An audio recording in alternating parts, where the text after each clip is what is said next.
নমস্কাৰ বন্ধু বান্ধৱীসকল, আকৌ এটা নতুন ৰেচিপি লৈ আপোনালোকৰ মাজলৈ আহিছোঁ আৰু এই ৰেচিপিবিধ কেনেদৰে বনাই বলকচোন আপোনালোককো দেখুৱা। আশা কৰোঁ আপোনালোকে চাই কেনে ভাল পাব আৰু এবাৰ হ'লেও ট্ৰাই কৰি চাব। এই ৰেচিপিবিধ বনাবৰ কাৰণে ইয়াত দুটা মিডিয়াম সাইজৰ আলু লৈ লৈছোঁ আৰু দুটা ওলকবি লৈছোঁ। আজি এই ওলকবি আৰু আলুৰে এইখন ৰেচিপি বনাম আৰু এয়া কাটি মিলি ল'লোঁ। আলু এইপিনে লৈছোঁ, এইপিনে লৈছোঁ ওলকবি। ধুনীয়া কৰি কাটি মিলি ধুই মিলিয়ে লৈছোঁ একেলগতে। আৰু এতিয়া গেছৰ ওপৰত কেৰাহী বহাই দিছোঁ।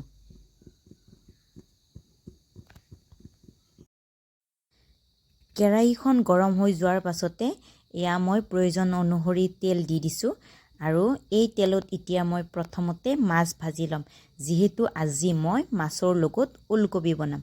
আৰু তেলখিনিও গৰম হৈ যোৱাৰ লগে লগে হালধি বহাই দিছোঁ। হালধি পিছতে নিমখ একেলগতে দি দিছোঁ। মাছত অকণমান হালধি আৰু নিমখ দি ভাজি ল'লে ভাল আৰু ভালো লাগে খাই। তেনেকুৱা কৰি ভাজি যদি মাছ খোৱা যায়। আৰু এয়া মই শ'ল মাছ বহাই দিছোঁ। আজি শ'ল মাছৰ লগত ওলকবি আলুৰ চব্জিখন মানে গ্ৰেভিখন বনাম, যিহেতু এয়া শ'ল মাছো দি দিছোঁ। 3 পিচ শ'ল মাছ লৈছোঁ আৰু এপিচ মূৰৰ পিনে লৈছোঁ আৰু এইখিনি এতিয়া মই ভালদৰে ভাজি ল'ম। এয়া মোৰ ধুনীয়া কৰি ৰঙচুৱা কৰি ভজা হৈ গ'ল মাছখিনি। এতিয়া মই এখন পাত্ৰত নমাই ল'ম।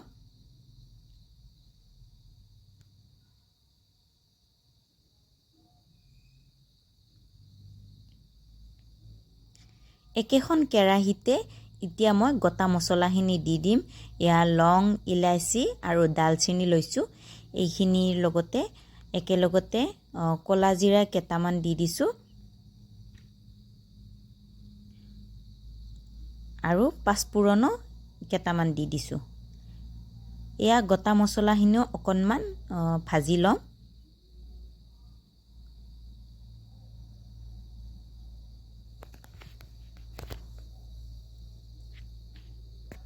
এতিয়া মই দি দিছোঁ এটা মিডিয়াম সাইজৰ পিঁয়াজ আৰু দুটা দিছোঁ জলকীয়া।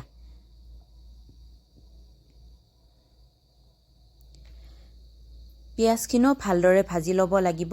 অকণমান গল্ডেন ব্ৰাউন হোৱালৈকে ভাজি ল'ম এইখিনিও। এয়া ধুনীয়া ৰঙচুৱা হৈ গ'ল। হৈ যোৱাৰ পাছতে এতিয়া মই ইয়াতে দি দিম এয়া কাটি ৰখা ওলকবি আৰু আলুখিনি।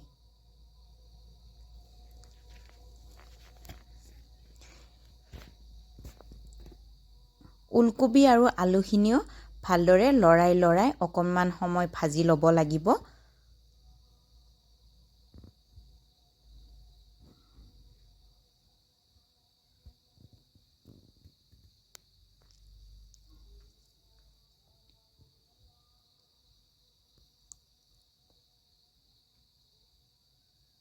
এয়া ওলকবি আৰু আলুখিনি অকণমান সময় 2-3 মিনিটমান সময় ভালদৰে ভাজি ল'লোঁ।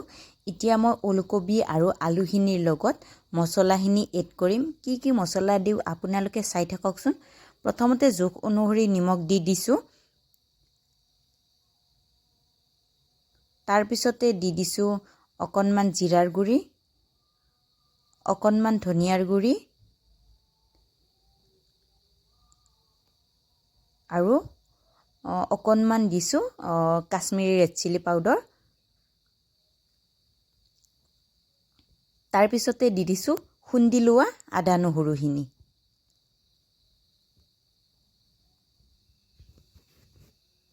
এইখিনি এতিয়া মই ভালদৰে ধুনীয়া কৰি মিহলাই ল'ম আৰু অকণমান সময় ভাজি ল'ম। আদা নহৰুৰ কেঁচা গোন্ধটো যোৱালৈকে মই 2 মিনিটৰ পৰা 3 মিনিটমান সময় ভালদৰে ভাজি থাকিম, যাতে কেৰাহীত লাগি নাযায়।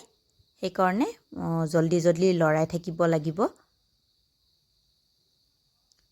এইখিনি ভালদৰে ভজা যোৱাৰ পাছতে মই আধা কাপমান পানী দি দিম। এতিয়া এয়া আধা কাপমান পানী দিছোঁ, যাতে মছলাখিনি জ্বলি নাযায় তাৰ কাৰণে। এতিয়া মই পুনৰ লৰাই দি 1 মিনিট 2 মিনিটমান সময় ঢাকনি লগাই দিম।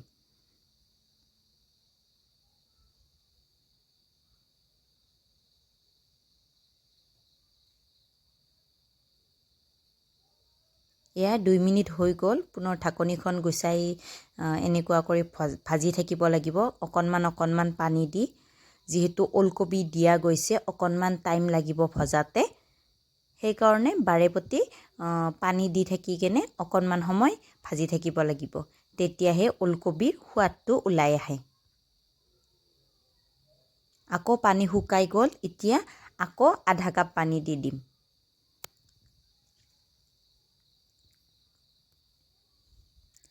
এয়া পুনৰ পানী দি আকৌ মই ঢাকনি লগাই দিম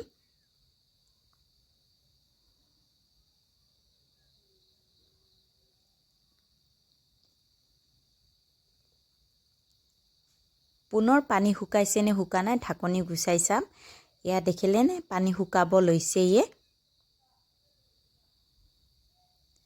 এয়া আলু সিজিবৰ কাৰণে লৈছে যিহেতু ওলকবিও লাহে লাহে সিজি আহিছে আৰু মই এতিয়া পানী দি দিম এনেকুৱা কৰি লৰাই দুবাৰ তিনিবাৰ মান পানী দি ভাজি থাকিব লাগিব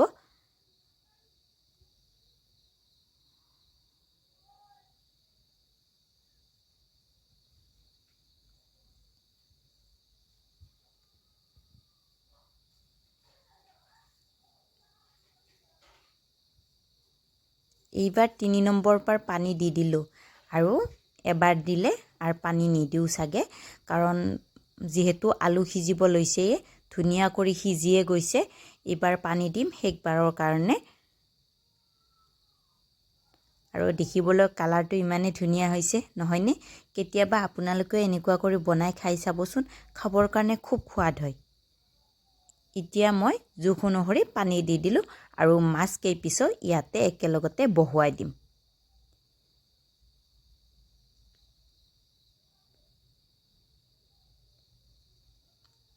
মাছখিনি দিয়াৰ পাছতে এতিয়া মই ভালদৰে উতলিবৰ কাৰণে দি দিম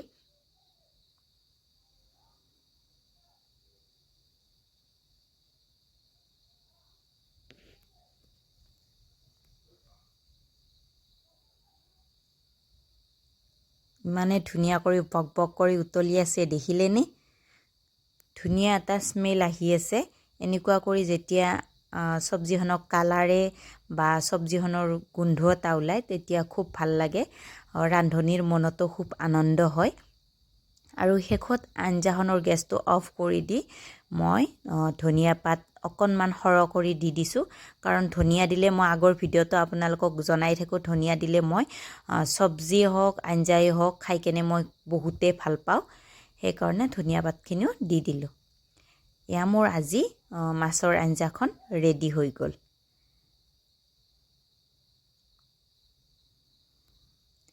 আৰু এয়া মই উলিয়াই ৰাখিছোঁ কেৰাহীৰ পৰাই